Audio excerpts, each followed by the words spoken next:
এবং ঈমানকে নবায়ন করে। কারণ নবী করিম সাল্লাল্লাহু আলাইহি সাল্লাম এটাকে বলেছেন যে এই দুই নামাজটা হলো মুনাফিকদের জন্য সবচেয়ে কঠিন, সবচেয়ে ভারী, এটা পড়তে তাদের সবচেয়ে বেশি অসুবিধা হয়। অন্যান্য নামাজগুলো তারা হয়তো পড়ে, কিন্তু এই দুই নামাজ পড়তে পারে না। বিধায় আমাদের যাদের ফজরের নামাজ পড়া হয় না বা ফজর নামাজ পড়তে পারি না, বা চেষ্টা করেও আমার দ্বারা বেশিরভাগ সময় ফজর নামাজ পড়া হয় না, মিস হয়, কিংবা পড়ি কিন্তু অনেক কষ্ট হয়, সাধারণত হয় না, একদিন হয়তো 5 দিন হয় না, এবং সময় মতো হয় না, সকালে 8টা-9টা উঠে নামাজ পড়েন, মনে রাখবেন আমাদের জন্য এটা অ্যালার্মিং, যেটা শয়তানের ওয়াসওয়াসার কারণে, কুমন্ত্রণার কারণে আমরা মুনাফিকদের কাতারে চলে যাচ্ছি কিনা। অতএব আমার মা বোনদের প্রতি আমার উদাত্ত আহ্বান থাকবে, 5 ওয়াক্ত নামাজ ঠিক করুন, আপনার অন্য সব আল্লাহ তাআলা ঠিক করবেন। ইন্নাস সালাতা তানহা আনিল ফাহশাই ওয়াল মুনকার, নামাজ মানুষকে অশ্লীল এবং অন্যায় কাজ থেকে বিরত থাকবে, এটা সেই চেষ্টা করবেন। সেই সাথে মা বোনদের একটা বড় ধরনের রোগ হলো তাড়াহুড়া করে নামাজ পড়া। এই রোগটা পুরুষদের মধ্যেও আছে, কিন্তু তুলনামূলকভাবে আমাদের মা বোনদের মধ্যে বেশি দেখা যায়। লম্বা সময় নিয়ে খুব ধীরস্থিরতার সাথে সূরা ফাতিহা পড়বেন, এরপরে সুন্দর করে বিসমিল্লাহির রহমানির রহিম পড়ে একটা সূরা মিলাবেন আস্তে আস্তে, এরপরে আল্লাহু আকবার বলে শ্রদ্ধার সাথে, আল্লাহ সবচেয়ে বড়, আল্লাহ সবচেয়ে মহান, অন্য কোনো চিন্তা যেন মাথায় না আসে, এটি ভেবে এরপরে রুকুতে যাবেন। রুকুতে গিয়ে পিঠ সোজা করে রুকুতে গিয়ে তারপরে এবার তাসবিহ পড়বেন, সুবহান রাব্বিয়াল আযীম, মুহাব্বতের সাথে আমার মহান রবের পবিত্রতা জ্ঞাপন করছি, সুবহান রাব্বিয়াল আযীম, আমার মহান রবের পবিত্রতা জ্ঞাপন করছি, সুবহান রাব্বিয়াল আযীম, আমার মহান পালনকর্তার পবিত্রতা জ্ঞাপন করছি।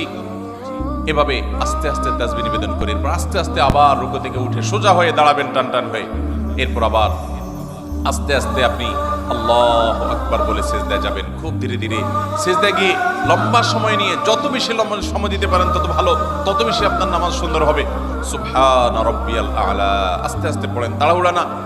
এরপর আবার সুবহান রাব্বিয়াল আলা, আবার একটু সময় নিয়ে সুবহান রাব্বিয়াল আলা, আমার সর্বোচ্চ সর্বমহান আল্লাহ রাব্বুল আলামিন, রব যিনি আমার পালনকর্তা, যার হাতে আমার জীবন মরণ রিজিক সবকিছু, তার জন্য পবিত্রতা জ্ঞাপন করছি। এভাবে তাসবিহ পেশ করে এরপরে আস্তে আস্তে আল্লাহু আকবার বলে বসেন, বসে আবার দোয়া পড়েন, রব্বিগফিরলি ওয়ারহামনি ওয়াহদিনি ওয়াআফিনি ওয়ারফানি ওয়াজবুরনি ওয়ারযুকনি। আপনি দোয়াগুলো আস্তে আস্তে পড়েন, এরপরে আবার সিজদায় যান। এভাবে ধীরস্থিরতার সাথে নামাজ পড়েন। আমাদের মা বোনদের বেশিরভাগই নামাজ পড়েন কিন্তু হুলস্থুল করে, যারা নামাজ পড়েন দেখা যায় খুব তাড়াহুড়া করে নামাজ পড়েন। মনে রাখবেন, তাড়াহুড়া করে যে নামাজ পড়ে নবী করিম সাল্লাল্লাহু আলাইহি সাল্লাম বলেছেন সে হলো সবচেয়ে নিকৃষ্ট চোর। কারণ রুকু সিজদা সে চুরি করে, এমন ভাবে দেয় মনে হয় যে সে ফাঁকি দিতে চাচ্ছে, তাড়াহুড়া করে কোনো রকম পার করে চলে যেতে চাচ্ছে। এই জন্য নবী সাল্লাল্লাহু আলাইহি সাল্লাম বলেছেন সবচেয়ে নিকৃষ্ট চোর হলো এই রুকু সিজদা যে চুরি করে সে মহিলা। ঠিক একইভাবে সে পুরুষ বা মহিলা যেই হোক, ঠিক একইভাবে কোন কোন হাদিসে আসছে যে কিছু মানুষ তাড়াহুড়া করে নামাজ পড়ে, নামাজের ভিতরে মনোযোগ নাই, দ্রুততার সাথে নামাজ শেষ করে, অন্য সব কাজ খুব ঠান্ডা মাথায়, টেলিভিশনটা খুব ধীরস্থিরতার সাথে দেখেন, হ্যাঁ, নিজের স্বামীর সাথে কথাটা খুব ঠান্ডা মাথায় করেন, আলাপ সালাপটা খুব ধীরে ধীরে করেন, অন্য সব কাজ খাওয়ার সময় খুব মজা করে রসিয়ে রসিয়ে চিবিয়ে চিবিয়ে ভালো করে খান, কিন্তু নামাজ পড়ার সময় আপনি তাড়াহুড়া করেন, আল্লাহর কাছে কি জবাবদিহি করবেন? এই নামাজ, যে নামাজের হক আদায় করা হয় না, এই নামাজটা কোনো কোনো ক্ষেত্রে আল্লাহ পর্যন্ত পৌঁছবে না। এটা ময়লা কাপড় চোপড় যেরকম পেঁচিয়ে নিক্ষেপ করা হয়, এরকম নামাজের মুখের দিকে নিক্ষেপ করা হতে পারে। এই জন্য আমার মোহতারাম বোনেরা, আপনাদেরকে বলছি, মোহতারামা বোনেরা, আপনাদের নামাজগুলোকে, আমাদের নামাজগুলো আমাদেরকে সুন্দর করতে হবে। খুব ধীরে ধীরে নামাজ পড়বেন এবং লম্বা কেরাতে, লম্বা রুকুতে, লম্বা সিজদাতে নামাজ পড়বেন, তাড়াহুড়া করবেন না, আল্লাহর মহব্বতের সাথে নামাজ পড়বেন এবং সময় মতো নামাজ পড়বেন। আমাদের মা বোনদের একটা বড় ত্রুটি হলো যে বেশিরভাগ মা বোনরা গৃহস্থলী কাজ কর্মে ব্যস্ত থাকার কারণে জোহরের নামাজটা প্রায় আসরের কাছাকাছি যায় পড়ে। কারণ রান্না বাড়া শেষ করে ছেলে মেয়েদেরকে খাওয়ানোর পর, তাদেরকে গোসল টোসল দেওয়ানোর পর, নিজে গোসল টোসল করে সব গোছায়ে সামলায়ে তারপর তিনি দেখা যায় নিজে নামাজ পড়তে যান। ততক্ষণে দেখা যায় 3টা বেজে যায়, সোয়া 3টা বেজে যায়, অনেক সময় আসরের ওয়াক্ত হয়ে যায়, আসর ওয়াক্তের কাছাকাছি হয়ে যায়। এটা খুবই ভয়াবহ একটা বিষয়। অনেক মহিলা আছে আমাদের দেশে যে সারা জীবন তাদের জোহরের নামাজটা হয় একেবারে শেষ ওয়াক্তে। মনে রাখবেন, নবী করিম সাল্লাল্লাহু আলাইহি সাল্লামকে জিজ্ঞাসা করা হয়েছিল সবচেয়ে উত্তম নামাজ কোনটা, সবচেয়ে উত্তম আমল কোনটা? তিনি বলেছেন আস-সালাতু লি আউয়ালি ওয়াক্তিহা, ওয়াক্ত হওয়ার পর শুরুর দিকে নামাজ আদায় করা, এটা হলো সবচেয়ে উত্তম আমল। অতএব আপনারা এই আমলটার ব্যাপারে খুব বেশি যত্নশীল থাকবেন, খুব বেশি মনোযোগী হবেন এবং আল্লাহর জন্য নামাজকে সুন্দর করবেন। আল্লাহ তাআলা আপনাদেরকে সেই তৌফিক দান করুন। সেই সাথে নামাজের ব্যাপারে আমাদের মা বোনদের চাই, সেটা হলো যে আপনারা অনেকে নামাজ পড়েন, কিন্তু নামাজের একটা ফরজ হলো সতর ঢাকা। এই সতর ঢাকাতে আপনাদের প্রচুর পরিমাণে ত্রুটি থাকে। নামাজের জন্য যে সতর ঢাকতে হবে সেটা হলো, পুরুষরা তো নাভি থেকে হাঁটু পর্যন্ত ঢাকতেই হবে, সেই সাথে কাঁধের উপরে কাপড় থাকতে হবে, হাদিস থেকে বোঝা যায় পরিষ্কারভাবে।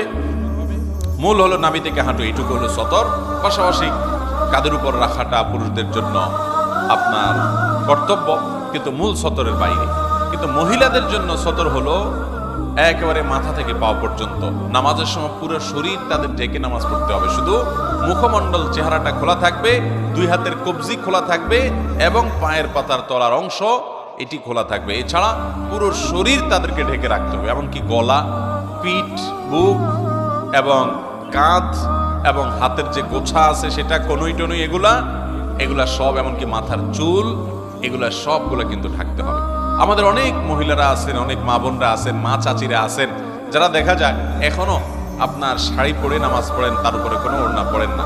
আপনি শাড়ি পরে নামাজ পড়েন, কিন্তু তার উপর আপনাকে একটা বড় ওড়না বা কিছু দিয়ে আপনার পুরো শরীরকে ঢাকার চেষ্টা করতে হবে। শুধু শাড়ি পরে নামাজ পড়লে আপনার হাতের কোনোই দেখা যাবে, আপনার পেট বা পিঠের বা কিংবা কাঁধের কিছু অংশ আপনার দেখা যেতে পারে, চুলগুলা বের হয়ে যেতে পারে। যদি আপনার পুরো নামাজ জুড়ে এরকম শরীরের সমস্ত অঙ্গ প্রত্যঙ্গ খোলা থাকে, আপনার নামাজ হবে না। অনেক মহিলারা আছেন সারা জীবন নামাজ পড়েছেন, কিন্তু তাদের নামাজ হয়নি। অতএব আমাদেরকে মনে রাখতে হবে, মাথা থেকে পা পর্যন্ত মহিলারা নামাজের জন্য পুরো শরীরকে ঢেকে নামাজ পড়বেন, এটি তাদের জন্য ফরজ। এটি না হলে তার ফরজ তরক হবে, নামাজই হবে না। বিধায় এই তিনটি সাবধানতা নামাজের ব্যাপারে আমাদের বোনদেরকে আমি বিশেষভাবে করলাম। আর যারা বয়সে অনেক তরুণী আছেন, আমাদের অনেকে আছেন নামাজের গুরুত্ব এখনো বুঝি না। দেখুন, আল্লাহ রাব্বুল আলামিনের কাছে আমাদের সবাইকে চলে যেতে হবে, খুব দ্রুততার সাথে চলে যেতে হবে। আমরা কেউ এখানে থাকতে আসি নাই, জিন্দেগি পার হয়ে যাচ্ছে। বিধায় এই ফরজ নামাজকে আমরা খুব গুরুত্বের সাথে পড়বো ইনশাআল্লাহ। দ্বিতীয়ত যে নসিহা থাকবে তা হলো, আল্লাহ রাব্বুল আলামিনের কাছে নারী হিসাবে আপনাদের একটা বিশেষ জবাবদিহিতা আছে, সেটা হলো আপনি কতটা পর্দা পশিদা করেছেন। পর্দার এই বিধানটাকে আল্লাহ তাআলা ফরজ করেছেন। সূরা নূর বেশি বেশি করে পড়বেন, সূরা আহজাব বেশি বেশি করে পড়বেন। এই দুই সূরাতে পর্দার বিধানগুলো আল্লাহ তাআলা বিস্তারিত পুঙ্খানুপুঙ্খ আলোচনা করেছেন। আমাদের মা বোনদের জন্য এক্সট্রা একটা ফরজ আছে, যেটা পুরুষদের জন্য নাই। সেটা হলো নিজের সৌন্দর্যকে পরপুরুষের সামনে প্রকাশ করা যাবে না, এটা ঢেকে তাদেরকে চলতে হবে। পুরুষদের জন্য যে নির্দেশ আছে এই সংশ্লিষ্ট, সেটা হলো তারা চোখের হেফাজত করবে, চোখকে অবনত করবে। কিন্তু মা বোনদের জন্য নির্দেশ হলো তারা নিজেদের এই সৌন্দর্য, আল্লাহর দেয়া সৌন্দর্য অর্থাৎ পুরো শরীরকে তারা ঢেকে ঢুকে রাখবে। নবী করিম সাল্লাল্লাহু আলাইহি ওয়াসাল্লাম বলেছেন, আলমারআতু আওরা, একজন নারী পুরাটাই হলো আবৃত রাখতে হয় তার নিজেকে। যদি কোনো নারী বাসা থেকে বের হয়, ইস্তাশাফাহা শয়তান, শয়তান তার পিছে লাগে এবং তাকে দিয়ে বহু মানুষকে বিভ্রান্ত করে, ঈমান হরণ করে, তাকওয়া হরণ করে, চোখের গুনাহ করায়, মনের জেনা করায় এবং তাকে হারামের দিকে নিয়ে যায়। এজন্য মা বোনদের কর্তব্য হলো তার কারণে কোনো পরপুরুষ যেন ফিতনায় পতিত না হয়। এবং এই জন্য নবী করিম সাল্লাল্লাহু আলাইহি ওয়াসাল্লাম বলেছেন, কোন নারী যদি সুগন্ধি ব্যবহার করে এবং সুগন্ধি ব্যবহার করে যদি বের হয়, উদ্দেশ্যই হলো যে তার এই সুগন্ধি তিনি যখন রাস্তা চলাফেরা করবেন, আশেপাশে মানুষের নাকে যাবে, পুরুষদের দৃষ্টি আকৃষ্ট হবে, তারা তার দিকে আকৃষ্ট হবে, তাকে নিয়ে কল্পনা জল্পনা করবে। এরকম যদি কোনো নারী সুগন্ধি ব্যবহার করে বের হয়, তাহলে সে জান্নাত দূরের কথা, জান্নাতের ঘ্রাণ পর্যন্ত পাবে না। মোহতারাম বোনেরা আমার, এই জন্য আপনাদেরকে পর্দার বিধানটা খুব ভালো করে মেনে চলতে হবে। কোনো পুরুষের সাথে আপনার যদি কথা বলার দরকার হয়, আপনি 100 বার বলবেন, কিন্তু সেটা হলো প্রয়োজন মতো। অপ্রয়োজনীয় আলাপ করা যাবে না, বেহুদা আলাপ করা যাবে না। কেমন আছেন, কি খাইছেন, অপ্রয়োজনীয় কথা বলবেন না। কোনো দরকার হলো তো আপনি কেনা দোকানদারের কাছে কথা বলতে হলো তো আপনি কথা বলবেন, কিন্তু সেখানে আবার অনেক মা বোনরা আছেন অন্য পুরুষের সাথে কথা বলার সময় কৃত্রিম সুরে কথা বলেন, একটু মিষ্টি সুরে কথা বলেন, একটু কোমল কণ্ঠে কথা বলেন, একটু নিজের কণ্ঠটার ভিতরে বিশেষ মাধুর্যতা এনে কথা বলার চেষ্টা করেন। কোরআনে কারিমে আল্লাহ রাব্বুল আলামিন স্পষ্ট নিষেধ করেছেন যে তোমরা যখন পরপুরুষের সাথে কথা বলার দরকার হবে, কোনো প্রয়োজনে তোমরা কথা বলবে, ফালা তাখদা'না বিল কওল, তখন তোমরা কথাকে কোমল করে বলবে না, কথার ভিতরে কোমলতা সৃষ্টি করবে না, বরং স্বাভাবিকভাবে কথা বলবে। ওয়াকুলনা কাওলান মারুফা, স্বাভাবিক কথা বলতে হবে। আমাদের বোনরা, মায়েরা অনেকে এই পর্দার বিধানগুলোকে লঙ্ঘন করেন।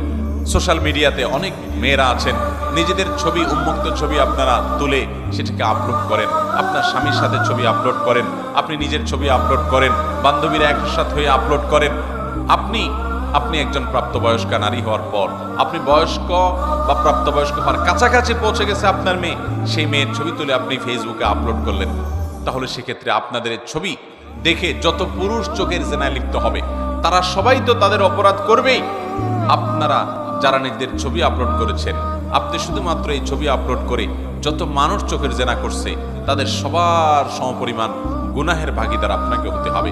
ঠিক একইভাবে দেখা যাবে এই ছবি আপনি আপলোড করার পর আপনার এখান থেকে কতজন কপি করে নিয়ে গেছে, কত বাজে বাজে জায়গায় ব্যবহার করেছে, কত পুরুষরা সেটা দেখছে, কতজন এটা দেখে আপনাকে নিয়ে মনে মনে জেনা করছে, এর সবগুলোর পাপের ভাগীদার কিন্তু আপনাকে হতে হবে। একজন নারী, মুসলিম নারী, তার সম্ভ্রম, তার ইজ্জত অনেক দামি। তিনি চিন্তা করবেন আমাকে নিয়ে কেউ বাজে চিন্তা করতে পারে এমন কোন জায়গায় আমি নিজেকে উপস্থাপন করব না। আপনি যখন আপনার ছবিকে ফেসবুকে ছেড়ে দিবেন, টুইটারে ছেড়ে দিবেন, অনেক বোনরা আছেন যে আজকাল দেখা যায় টিকটকে নিজেদের ভিডিও ছেড়ে দেন, ফেসবুকে নিজেদের ভিডিও ছবি ছেড়ে দেন, হ্যাঁ, নিজেদের ব্যক্তিগত পারিবারিক বিষয়াবলীগুলোকে ছেড়ে দেন। আপনার শরীর, আপনার শরীরের সৌন্দর্য, এটা আপনি যারা পরপুরুষ তাদের সামনে আপনি দেখার সুযোগ করে দিয়েছেন। এটা আপনার আত্মসম্মান বোধ পরিপন্থী যে আপনাকে নিয়ে বাজে জল্পনা করার সুযোগ আপনি করেছেন, এবং বাজে জল্পনা যে আপনাকে নিয়ে হবে এ ব্যাপারে কোনো সন্দেহ নাই, কারণ আল্লাহ তাআলা সৃষ্টি করেছেন এরকম যে নারীদের প্রতি পুরুষদেরকে আকৃষ্ট করেছেন। অতএব আকৃষ্ট হওয়ার প্রবণতা পুরুষদের মধ্যে আছে, এজন্য পুরুষরা তাদের চোখকে হেফাজত করবে, আর মা বোনরা তাদের ইজ্জত এবং সম্ভ্রমকে রক্ষা করার জন্য তাদের ব্যক্তিত্ব এবং আত্মসম্মান বোধের জায়গা থেকে তারা পর্দার বিধান মেনে চলবেন। পর্দা করা ফরজ মেয়েদের জন্য। এই ফরজ বিধান না মানার কারণে অনেক বোনরা জাহান্নামে যাবে। নবী করিম সাল্লাল্লাহু আলাইহি সাল্লাম নারীদের জন্য যে শর্ট সিলেবাস দিয়েছেন, 4টি কাজ করার মাধ্যমে নারীরা জান্নাতি হতে পারেন, তার ভিতরে একটি কাজ হলো যে ও হাফিজাত ফারজাহা, কোন নারী যদি তার সম্ভ্রমকে, ইজ্জতকে হেফাজত করেন। আজকাল অনেক বোনরা আছেন, এখানে আমাদের অনেক তরুণী মেয়েরা আছেন যারা ফেসবুকে ছেলেদেরকে ফ্রেন্ড লিস্টে ঢুকান। ফেসবুকে আপনাদের শত শত ছেলে বন্ধু আছে তথাকথিত, এটা শয়তানের সবচেয়ে বড় অস্ত্র। আপনি এই ছেলে বন্ধুদের সাথে তাদের ফেসবুকে তাদের আইডিতে গিয়ে কমেন্ট করেন, তাদের আইডিতে তাদের পোস্টে আপনি লাইক করেন, তারা আপনার এখানে লাইক কমেন্ট করে, এবং দেখা যায় মাঝে মধ্যে একটু রসিকতা সুলভ কথা হয়। প্রথমে হয়তো দরকারি কথা হয়, এরপর আস্তে আস্তে রসিকতা সুলভ কথা হয়, এরপর আস্তে আস্তে মনের অজান্তে আপনি হয়তো জেনার দিকে চলে যাচ্ছেন। সরাসরি জেনায় হয়তো প্রথমে যাবেন না, জল্পনা কল্পনার জেনা শুরু হয়, এরপর আস্তে আস্তে মূল জেনার দিকে মানুষ চলে যায়। মূল জেনার দিকে যদি নাও যায়, শুধু জল্পনা কল্পনা করার কারণে আপনার আল্লাহর কাছে জেনার গুনাহ আপনার আমলনামায় লেখা হবে। অনেক